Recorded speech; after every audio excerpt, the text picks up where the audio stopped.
Ribbon-cutting ceremonies have almost become commonplace for Ball State's President Joe Angora and the Board of Trustees.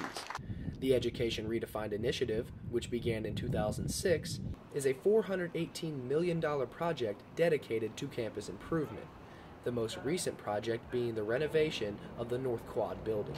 We really wanted to retain those unique spaces, but make the building safer, more accessible, and add some of the bells and whistles that enable us to teach using media. With either old or newer projects at Ball State, money is being spent to beautify and reconstruct certain parts of the campus. Ball State's Associate Vice President of Business Affairs, Bernard Hannon, explains how the university continues to spend money even while state funding is being cut. We have a plan in place so that every few years we're working on something new, and by the time you get to the end of the queue, you start back over again and fix the oldest project over again. And that's why we set money aside in specific pots. So we always have some money set aside so that we can plan for the future.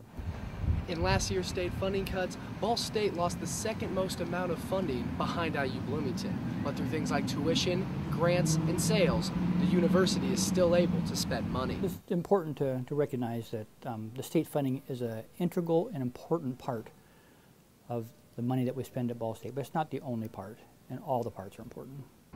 There are still projects on the horizon in the initiative, those including Teachers College, the Applied Technologies Building, and multiple residence halls. Ball State's academic dean, Michael Maggiato, explains why renovation, not reconstruction, is good for a campus. When you renovate something, you preserve something of the history of the university, a connection with the past. And part of people understanding who they are today and where they're going tomorrow is understanding where they've come from. Even while money is tight, Ball State is looking towards the future with this ongoing initiative, something the university hopes will benefit students for years to come.